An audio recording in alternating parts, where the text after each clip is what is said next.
I'm Jim Vossen. Join me Wednesday afternoons at 1 o'clock for the Seaside-Sand City Television Show here on KYMB, Comcast Cable Channel 19, and over the air at 27.1. Brought to you in part by the Seaside-Sand City Chamber of Commerce. That's Wednesday afternoons at 1 o'clock for the Seaside-Sand City Television Show.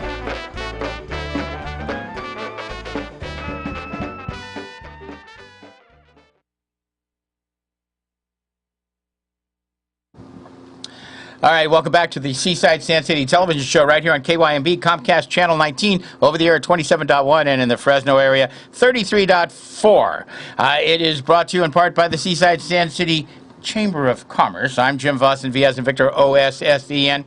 This is a live program. If you're watching this on January 8th, I know you're waiting for me to say something else. January 8th, 2014. We had a few replays, Christmas and New Year's and so on, but we're back in the frame here. And a guy who I've almost been living with for the last couple of weeks or so, I'm sure his wife has asked him, what, did Jim? Anyway, it's okay.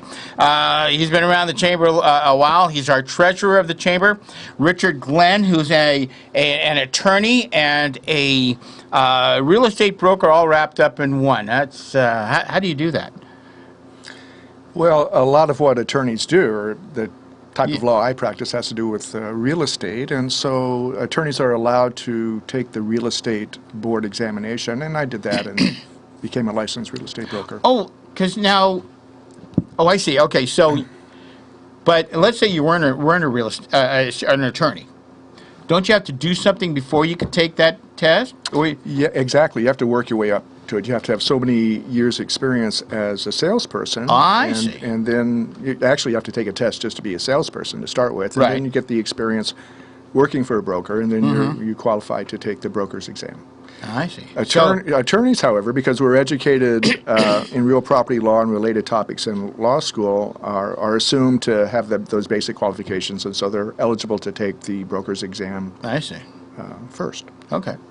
That's interesting. All right. So that's can you take any other kind of exams? Can you be a plumber or something like that? I think in those other topics, I'd have to earn the right to take the exam by getting experience. Well, you know, there's things like, for instance, and this is just a side note on this. A friend of mine who's a general contractor. General contractors need to know a little bit about electrical, a little bit about plumbing, a little about this, whereas a guy who's a plumber, who takes that, really doesn't need to know that much about all that other stuff, but has to know a lot more about plumbing than the general contractor. Does that make sense? Yeah, in general. So okay. Anyway, so I don't know. Now let's start off this because we found out from Steve. Are you not are you a lifelong resident of Seaside? I think I've asked you this before, but I forget. No, I came to Seaside in the late 50s, actually the sort of the middle 50s. And then From where? I was living in Virginia. My dad was in the Army too. Like Steve, I'm an Army brat and am one of the first graduates of Seaside High. Now, you talked about the 10th and 11th grade situation before. So when we started high school, Steve was in the 11th grade. Okay. I was in the 10th grade. So Steve then graduated after the following year, after he was a senior, after 2 years at Seaside High. In my class, we went to those 3 years, 10th, 11th, and 12th grades, and then. Right. So you could kind of say we're both in the first graduating classes of Seaside High. Did the high school eventually? Do they have 9th grade now? Yeah. After a while, in California education, it became pretty much the norm to include freshmen, 9th graders in high school, but that wasn't the rule before. Previously. Before the coming of middle schools, we used to have junior high schools. Was that an option, though, for some cities to do that? Yes, no, definitely some were. Like in San Francisco, which has its own school board, school district, I'm assuming it's kind of the same as the junior high was 7th, 8th, and 9th in San Francisco like it was. I'm hoping. Yeah, who knows? We have to research that. I'll call them someday. Yeah. Find out. So that's a good topic to pick up on, sort of as a lifelong member of the Seaside Alumni Association. Yeah. Well, when did that start? I didn't ask him. Do you know when it started? Did they? 1996. 96. Okay, yeah, 96. so it wasn't that long ago. And since that time, Steve has been incredibly active in the scholarship and related programs, fundraising, primarily for the alumni, the younger alumni of Seaside High. So not even 20 years. Right. Oh, okay. So 18 years. One of these, they'll have a 20-year anniversary of yes, of the association. That right. It kind of seems like it took a little while to get that going, huh? If you think about it, but maybe not. I don't know. Well, I think the maturity of the graduates had to get to a certain stage, and then people realized, well, we should have an alumni association. Then also, the the goal of supporting the school and not just the school, but the students, the newly graduating students of the school, I think became important to past alumnus. Now, I didn't ask him because he should know a little better, and I should get the principal of Seaside. How's Seaside High doing nowadays? Do you stay in touch at all? Steve stays in very close touch, and the school is doing well. They've gone through a period. Well, there are physical improvements going on in the school because it's old. It's like 50 years old, so that's happening, and also the administration of the school has undergone some changes where the results are quite obvious from what we hear. And I used to be on the school board, so during that period, it became very obvious that the Seaside High was really kind of pulling itself up by the bootstraps. Okay. All right. So now we've kind of been talking about the high school. We'll get a little about that. We found out you're now. Where were you born? In Virginia? No. I was born in Germany. Again, my dad. Born in Germany. Oh, that's right. Yeah. My dad was in the Army. Is that why you have a BMW? Yeah. Is that a patron? Is that what that is? I was actually born in Bavaria, in Nuremberg, Germany, which is a big city in Bavaria. And that's probably why I like BMWs. So I've had more than one BMW. Now, when you do that in the military, though, are you technically a U.S. citizen? How does that work? Because I've heard questions. When I was born, quite long ago, there was no such thing as Germany. Germany was a stateless country. It was totally under the domination of the occupying forces. So it's as though I were born in Indiana, for all intents and purposes. The German state didn't really get back on its feet and become recognized in the international community until the early 1950s. But today, if you were a child of a military person that happened to be in Germany, stationed there for 6 months, and right in the middle had a child, is that child then considered German, or when the child reaches majority, typically 18 years of age, it's given the option. There are some statutes and some diplomatic rules that allow people to make an election. But assuming the child is, let's say they had the child, and say 3 months later they come back to the United States, and they're here now, but they were born there. You're an American citizen, yes. Okay, all right. But the thing is, you would have the choice later, when you grow up and think about it, to become a German citizen. And it's well, how long were you in Germany? My first 4 years. First 4 years, okay. Yeah. Now, did you learn any German while you're there, or mostly English? What? Yeah. Unavoidable that you would learn German. I went to kind of preschool in Germany.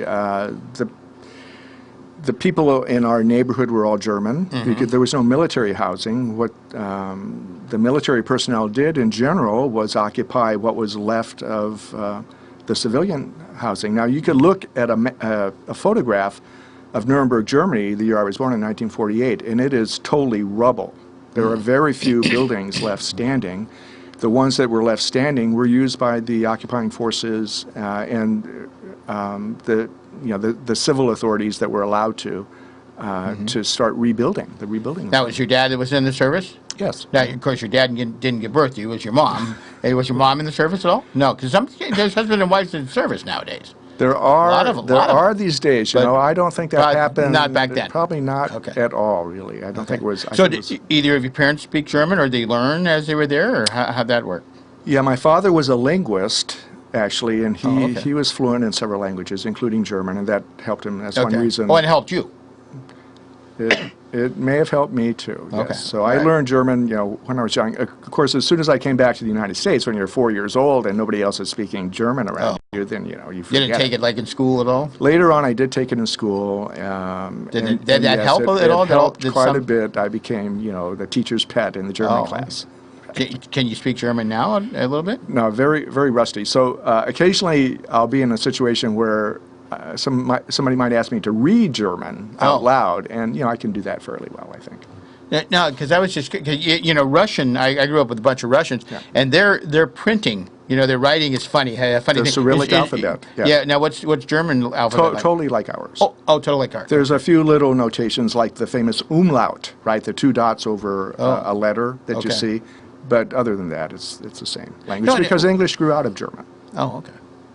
I've always wondered why, when we have when a lot of the languages have the same letters, why don't we have the same words? Well, surprisingly, we do. The word warm or warm in German and English is the same thing. And so, especially between German and English, there are a surprising number of they call those cognates, or words that basically mean the same thing. Now, a lot of people think my last name Vossen is from Germany, but it's actually more of Danish or something. Is that close by there and such? I don't know. Yeah, they call those. Denmark is right next to Germany, and so they have very similar characteristics. But it's almost as you move closer to England, Denmark is like one country closer to England. Their tone of the language and the way they speak it is kind of in between English and German. It's interesting, not to mention it. So welcome to Seaside.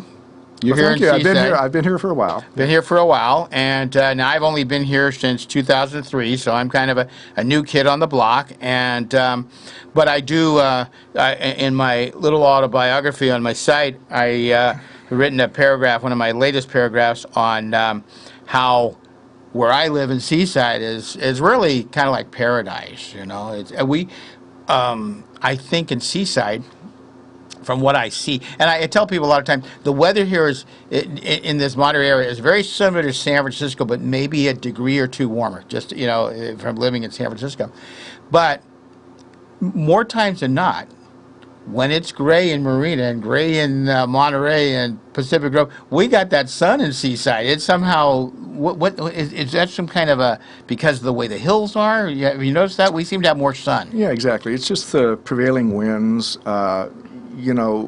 Seaside is more open out into the Salinas Valley in a sense. The rolling hills, the sand dunes going to Fort Ord, they're not severe. They don't block the warm air, and it has an effect. They don't block the cool air either. Or either. So what we see around here, in particular, at the mouth of the Salinas River in North Marina, we see that's where the fog gets sucked in.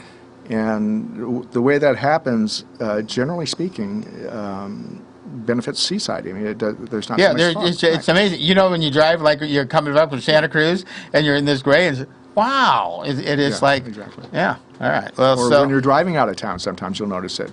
Leaving, getting into Marina, and then all of a sudden you'll get to the river, and wham, it's like fog you can't see through. But anyway, so and the thing is, where I live kind of near Mi Pueblo. And, I can walk to all these different places. You got the Costco, we got Target, and, McDonald's, Jack in the Box, all these things. Well, within so we can start talking about the Chamber of Commerce and its interest. The Chamber of Commerce? Yes, and the businesses it represents. Yes. Because the diversity of businesses in Seaside, Seaside is really like the commercial service center of the peninsula. We have all, basically people from all around the greater community come to Seaside at least once a week, not twice a week or more often, for goods and services. And what you're saying, you living right in the middle of Seaside, it's really convenient. Yeah. So the Chamber of Commerce was started in 1944. Basically, in those days, even though there was a war going on, the country... Actually, it was a little later than that, a couple of years later, not 44, but that's right. Well, that's what our picture says, 1944, doesn't it? No, I think it's... We'll have to check that out. Take a look. Okay. But anyway, during World War II... He'll going to get mad at me, but go ahead. There was this huge ramp-up in economic, industrial activity in the United States, and the growth of the military bases throughout the country had significant positive impacts for the local communities, from Seaside and Monterey to Fort Dix, New Jersey, and here and there. So in 1944, I think we're going to see the Seaside Chamber of Commerce was founded in a successful effort to get the local businesses in Seaside, in the growing community of Seaside, together in the interest of the community, and of course in their self-interest as a business community, but also to help them sort of fit in with the rest of the community, which was unincorporated at the time. I mean, first of all, whether it's 44, 45, or 46, the important thing is that the Chamber of Commerce, Seaside-Sand City Chamber of Commerce, was actually founded before the city of Seaside was. So one way of looking at it would be that the city, the corporation of the city of Seaside, grew out of the Seaside Chamber of Commerce in those days. Whereas I think in city of Monterey, when was that incorporated? Wasn't that a long, long, long time ago? Yes, well, they had an original charter in 1813 under the Spanish government, and then it was subsequently ratified by the Mexican government. And then eventually, when the city of Monterey came as part of the California into the Union, then their charter again was sort of validated by the So they've been a city for over 100 years or more, huh? Right? A couple hundred years. Oh, ooh, that's a long time. Yeah, a very small city to start with, as most cities are. Adam Cartwright came here to Monterey one time by horseback, all the way from the Ponderosa. Did you see that? That episode? Yeah, it's a great episode. Zorro came several times. So did you know that? No, I didn't see Zorro. So Monterey, of course, was the original capital. We don't have Zorro. We have Bonanza here on Channel 19. We don't have Zorro yet. We don't. I guess ABC is still on the Disney Channel. So in those days, this is interesting. We talk about Monterey. Seaside used to be called East Monterey, the unincorporated part of Monterey. And actually, Monterey, when it was incorporated, you asked me about when it was, it included Seaside, and it included Marina. It included all the area. We talked about the Salinas River earlier, all the area within the peninsula part of the Salinas River as a boundary. How can that incorporated as a city? As a pueblo. Oh, as a pueblo. Yeah, because there was not mi pueblo. That's my grocery store. Nuestro pueblo, our pueblo. Oh. So, yes, it was a big pueblo. What does pueblo stand for? What does that stand for? It means people or village in Spanish. Okay. Just I thought it was like a home, but it's not. Could it be a home? No, it's bigger, bigger than home. Okay. Yeah, casa is home. Casa, okay. So, in German, what would that be? House. It's like I told you. Okay. So, so it's really interesting. Seaside was part of Monterey for a long time. The politics of how Seaside was, and Marina for that matter, were severed from the rest of Monterey is quite interesting. And actually, it has ramifications today politically and also in terms of our current water situation. But maybe we can talk about that at length. We'll have to do another time. We'll bring you back. See, now you were a little leery about coming here. Now this is easy, isn't it? Yeah. Yeah, sure. it's okay. You're very comfortable. You've been very helpful. So back to those original days, and Seaside has its unique history, but it is really still part of the history of Monterey. A really good book that has been recently published by Professor Carol McKibben is this book, part of a series on the images of America that focuses on Seaside and has a really good deal of historic information. Did you bring that book from the chamber office? This is our chamber. You're going to bring it back, aren't you? It has the coolest photographs and explanatory material. Do you know Carol McKibben used to be one of my hosts on Your Town downstairs? Yeah, she's really a great writer, a great scholar, a great person, and so we're really thankful. I think the community, we owe her a debt of gratitude for doing this on behalf of the community. She didn't do one for Pacific Grove, because Pacific Grove has a little book that looks like this, but it says Pacific Grove instead. Right. She has written some other books about the greater community and about the canneries and the female workforce. I mean, she is really a noted scholar in the field. So we really appreciate that. Yeah. Now, after 1944, 45, 46, towards the end of the war, there was a period where the city wasn't incorporated, and it wasn't incorporated until 1954. If you look at the city's seal, you'll see that October 13th, 1954. Is it a seal or a sea lion? It is a seal. Okay, I wasn't, because sometimes there are differences, you know. Right. But hey, Ron, when you have a chance, get our the Seaside-Sand City Chamber site. We'll take a look at that in just in about a second or so. Why don't you go ahead and bring that up, because I just realized we're having fun talking and time is moving. So why don't we go ahead and bring up the Seaside-Sand City Chamber of Commerce, and then we'll go to one spot on it and we'll click that, and what we're gonna do is take a look at Let's go down to where it says Board of Directors. Let's click that. Very good. Thank you. Okay, there's my name, there's your name, and we'll go down. Carl Kelleher from the Monterey Bay Christian Center. He's our secretary. Lisa Britton is a, what do we call that? Member, what do we call that? Ex officio member from the city. City of, go ahead. Jake Butts, Butts Motors. James Claypool from Claypool and Claypool. Harvey Dodwolf. And he owns like, what, like 500 Subway sandwich places? Well, not quite that many, okay, but a few. Okay. And Monica Mapp from the Village Project. Regina Mason from the NAACP. Linda Schilling, she's like the same thing as Lisa, but from Sand City. Becky Stouffer from Monterey Signs. Mose Thomas, Bayside Community Mortuary. And here is, look at you, son of a gun, 1944. Oh, he got me.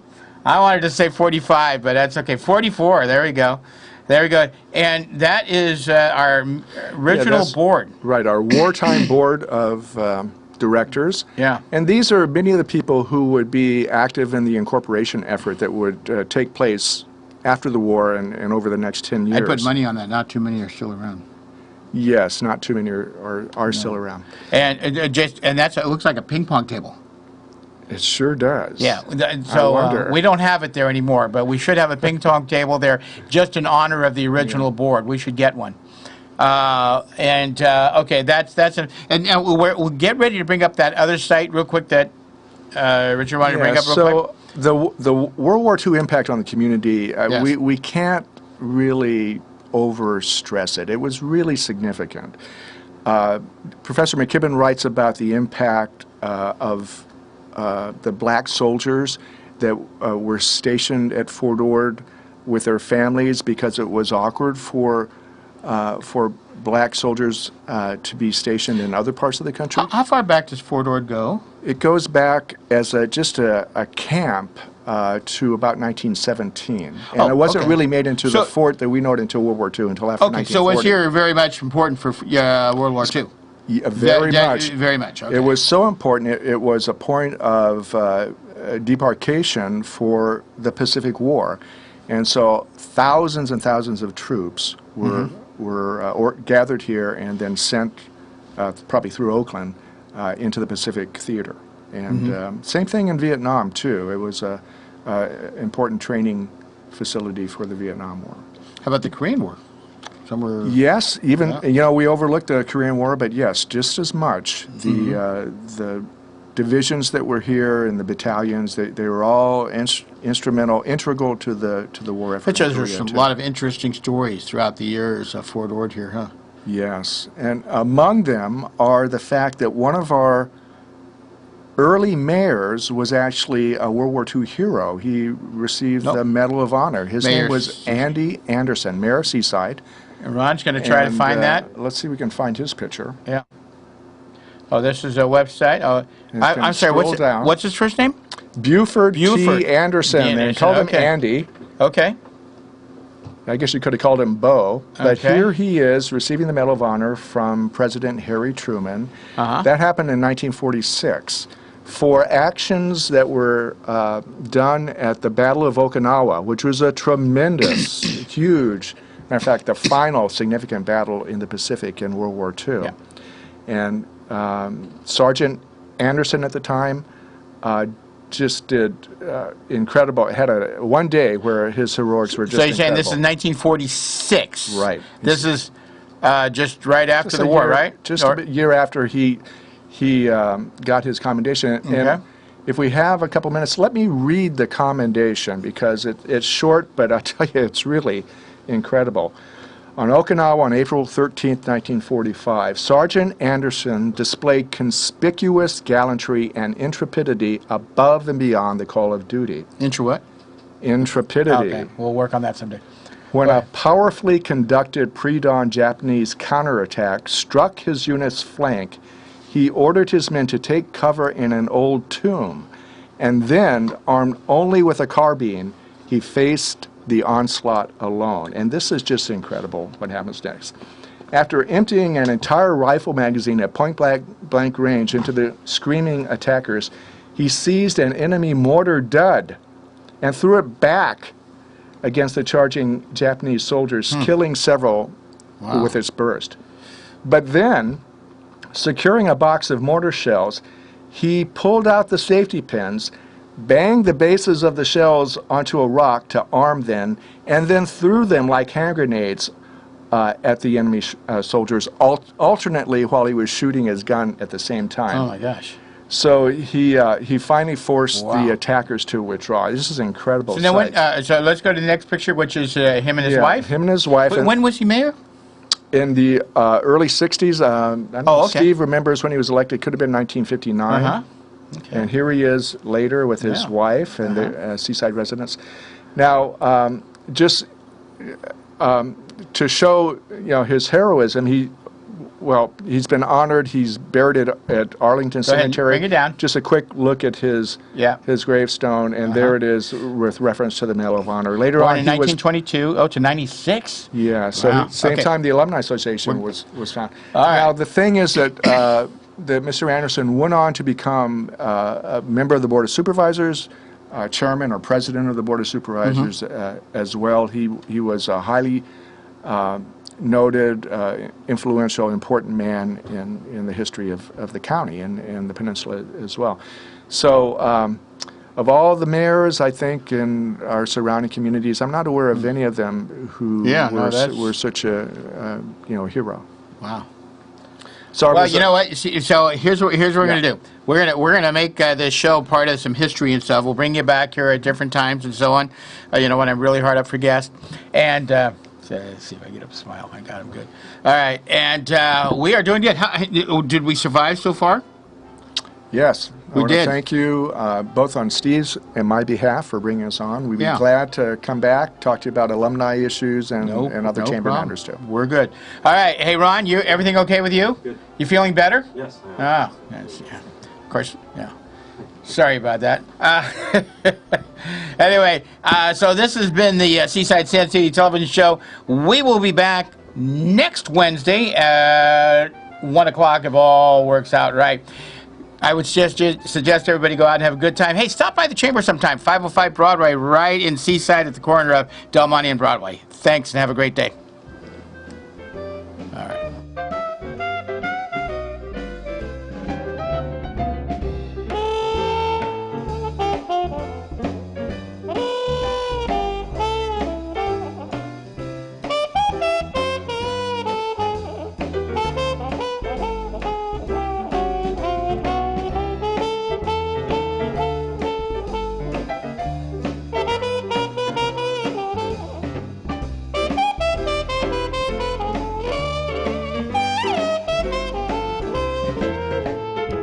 Thank you for joining us today for the Seaside-Sand City TV show, brought to you in part by the Seaside-Sand City Chamber of Commerce, located at 505 Broadway in Seaside. Stop by and say hello to me, Jim Vossen, most weekday mornings from 9 to noon, or check us out on the web at seaside-sandcitychamber.org. Don't forget to tune in every Wednesday afternoon at 1 for the Seaside-Sand City TV show, here on KYMB Cable Channel 19 or over the air at 27.1.